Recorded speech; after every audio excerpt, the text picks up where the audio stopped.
So I'm currently an assistant professor in the Department of Math and Stats.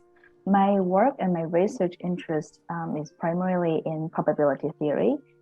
Work on problems that are, I would kind of describe these problems as in the intersection of probability and other fields, such as analysis and geometry. To be more specific, I've been working on problems related to construction of random geometry and random fields. So what are random fields? You can view them as some type of random functions. So, so I'm interested in understanding the structure of these random functions. And in particular, I'm interested in their geometry. Like for example, where they reach extreme values and what kind of structure of level sets do you expect to see when you study these random functions. So this is basically, roughly speaking, this is where my current research lies in. And because of the randomness, there's kind of some level of fuzziness in these geometric objects. And very often these objects or these features are not observable using the standard Lebesgue measure. So you have to, or you must put the object under a lens with a different resolution. So this would be an analog of saying that I have to use maybe Hausdorff measure or fractal dimension to study these objects. And so I have been doing that. I'll continue looking at various aspects of this kind of multifractality phenomenon of the geometry of random fields.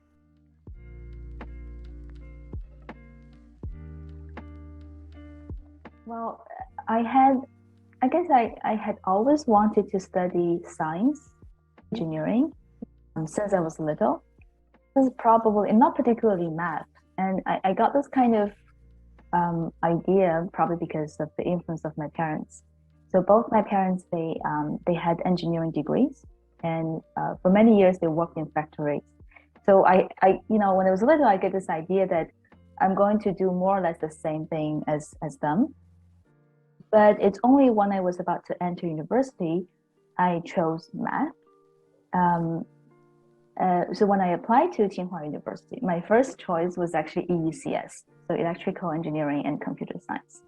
But that program was so popular, I guess it still is today, and the bar, the cutoff was very high, and my grade didn't make it.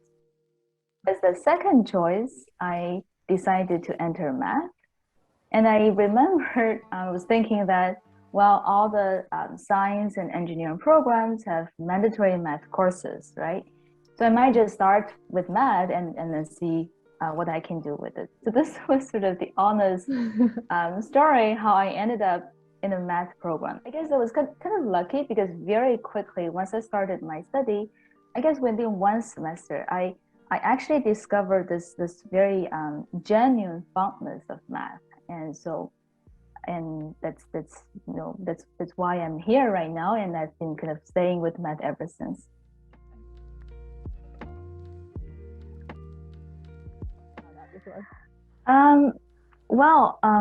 Of course, there were times that I really struggled with math study, and both at the university and during PhD. I think I struggled more as a PhD student. And so I remember during those times, I would think I wasn't good enough, but probably not in the sense that I wasn't good enough to study math or to enter math.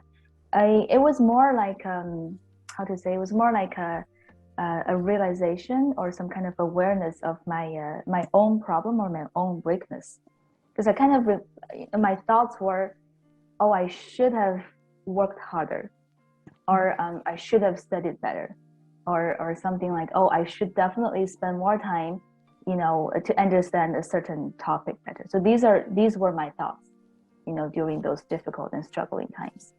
And I don't think I have ever doubted the choice of entering math. Okay, and so I guess maybe I can put it this way. So when I struggled, my thought was not to escape from math or leave math or abandon math, but my thought was more about how I can catch up with math, if I can put it that way, right? So going from undergraduate to graduate, at least I was still a student. So I was kind of, follow more or less this a curriculum, this a program, and more importantly, there's a supervisor. There's someone that you can always kind of count on to some extent. You can always talk to him and get advice. So my supervisor, I talked a lot with him regarding the choice of problems, the choice of research topics, and how I should conduct research. So that at least during PhD, I still had that kind of support. Okay, there's still a pretty complete and pretty solid kind of supporting mechanism for my study. But once I graduated, once I obtained my PhD, I was more or less on my own, right? So I had to really, start a journey, embark on a journey that is sort of independently, without relying on any direct help or supervision from a supervisor. So of course, so then we're talking about something that is quite different. So I had to develop and formulate my own research program, right? And so naturally, as a fresh PhD, I face questions such as what kind of problem I should study, is my work meaningful, is my argument airtight, am I missing anything? Where can I send my papers? So you get all these questions that you're not sure about. And these are only questions regarding research. And then once you enter an academia job, there are all other aspects, right? So you face challenge in teaching, grant applications, student supervision, and just all other aspects of academia work. So the struggle or the kind of challenge you face is completely at a different level. And for many of these kind of challenges or questions that I mentioned, you don't really see any immediate or straightforward answers. You have to kind of just try out, your options and maybe test the various possibilities. And you have to just keep looking for answers, or keep searching for answers for, years to come. So this sounds kind of awful, but in fact, this is actually a very natural process. You can see this as you can see this more as a maturing process, right? This is for someone to bring someone from a fresh PhD to a mature researcher, and also to an engaging member of the academic community. This is what you have to go through. Yeah.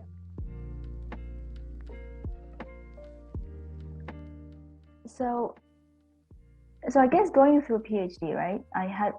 So every PhD student will have this kind of advantage of observing the career or the life of a professor at a really close vantage point, because you kind of get an insider view, what is like being a professor, or what is like being a researcher, or what is like, taking research as a job for life.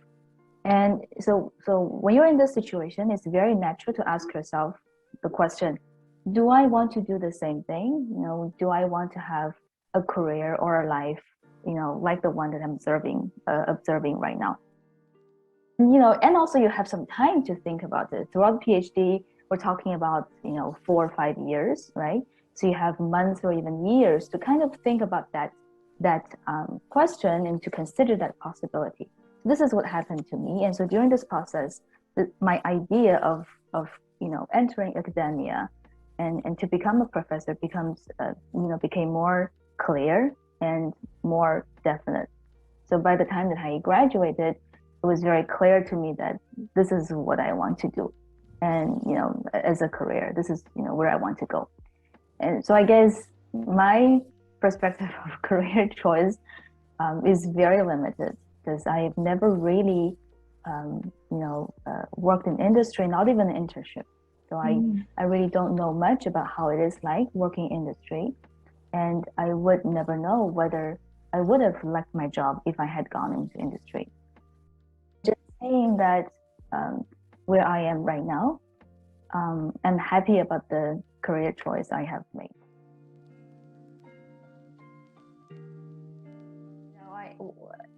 Even at McGill, I love chatting with students and just to find out what they have in their minds, any concern. Yeah, I think this is part of sort of this kind of professor job that I really love. It's to have this kind of connection with students. And I think flexibility is actually an advantage of a professor job because you other than teaching hours which are fixed, your working schedule is pretty flexible. You can arrange your work around your life better. And there's some work that to be done. It doesn't have to be done between 9 a.m. and 5 p.m. You can do it outside of this kind of regular office hours or working hours.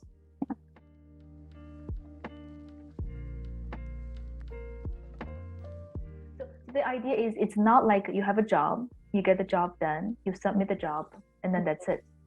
Okay. But this work it's going to be so connected to you, and that you're going to feel that you are responsible for that. And you're going to have this kind of feeling that this is part of your life or even part of you. And because of that, you get quite obsessed when things don't work or when things don't go well. Like you really try, sometimes I get stuck on something and I really try to figure it out. That, like when you're deeply obsessed or kind of submerged in the thinking about the problem, that can completely cut you out from the reality. That can just, cut you out from the real world. So this is actually a double-edged sword to some extent, right? You get the benefit, which is you're completely free. You're your own, boss.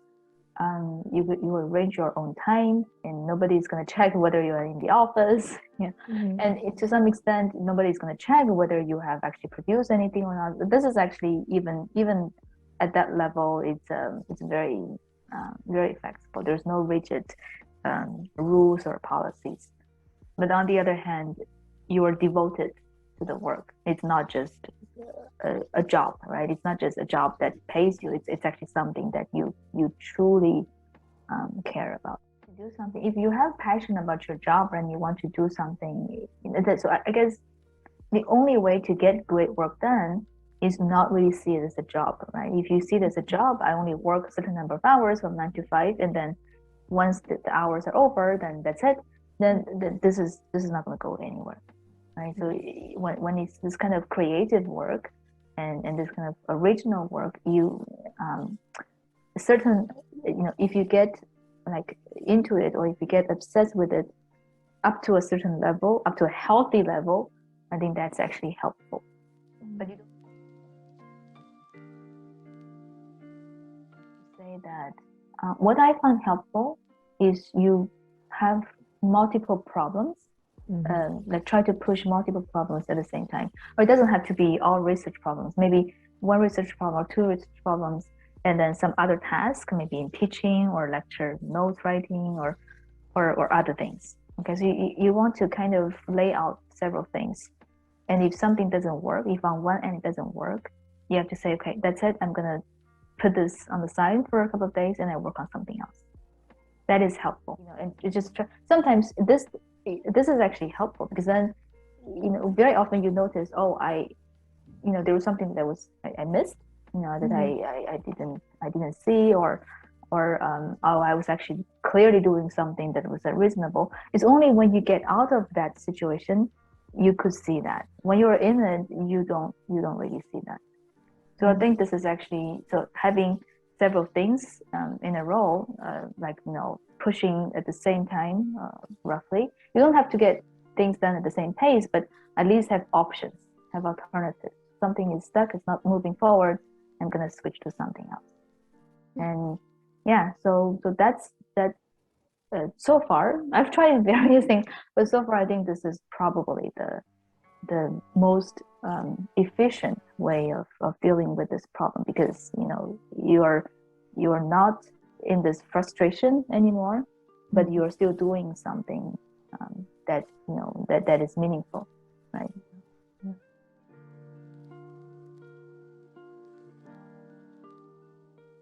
I think I've been quite lucky that sort of the working environment and the universities and groups I've been to, my co-workers and colleagues have always been very supportive. So the real struggle, the challenge that I had as a woman in academia is that I've had to manage a timeline that is different from the one that's expected. Okay, so that means okay, we have like the standard expectation for academia is that you conduct research activities and you produce research outcomes at a regular pace, right? So, for example, you're expected to give certain number of talks, supervise certain number of students, and publish certain number of papers every year. So this is sort of, there's an expectation for every field in academia, more or less. But for me, because I have had 2 children since I started a career, I needed to take an extended leave. And you can expect when the children were very young, they required a lot of time and effort from the mother. So in my case, there were several years that I was just managing work and child raising at the same time. Well, I'm still doing that right now. And so in my case, my actual pace of work is there's definitely a discrepancy between my pace and sort of the common timeline. There would be years that I couldn't travel anywhere for conference or workshops, and I was very slow in writing papers. There were also years that I kind of managed to catch up, and I finally, found some time to finish several projects in the backlog all at once. It was this kind of up and downs, right? And so this was a challenge, and I want to stress that this kind of challenge or struggle that I have just described does not only pertain to women in academia. It actually happens to anyone whose work is interrupted for various reasons, right? Health issues, personal issues, or family reasons. Yep. So when a person, an individual, falls into a situation like this, it's a challenge to meet any kind of short-term expectation.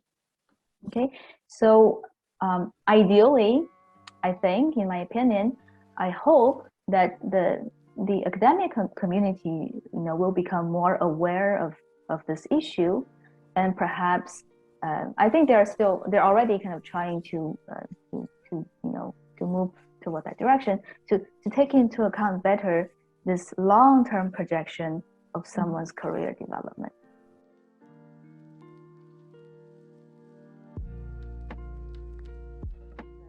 So I guess for research position, right, because they're kind of specialized in very specific positions, how to say, compared with other type of job positions, there are not that many research positions. So the percentage is relatively low. So for us, we at every phase to move on, we seek job opportunity, and we follow the job, and that can bring you to anywhere in the world, whether it's US or Europe or Canada or China. And of course, in all these countries, there are a lot of research. There's a large number of research positions available in these countries. Then it's more about the year or the time that you enter job market. What is the best option that is available to you?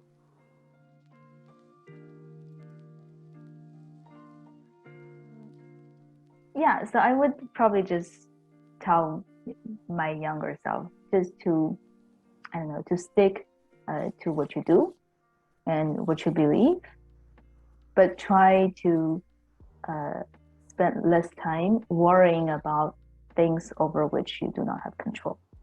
Okay, just try to enjoy the moment, the present. And for suggestion for people who are interested in entering STEM career, well, I think my best advice would be to, this would also be sort of the advice that I had been following, is that stay truthful to yourself and do what you truly love. I know this is very difficult to achieve, okay? And you may think that, talent, diligence, and perhaps a little bit of luck are the main ingredients for you to achieve a success in math or STEM or science in general. So that's probably true, but trust me, in the long run, really, if you're looking at many years to come or many decades to come, it's your passion and your love about the work, that is what sustains your interest and your happiness in doing what you do. So never let your passion and your love go.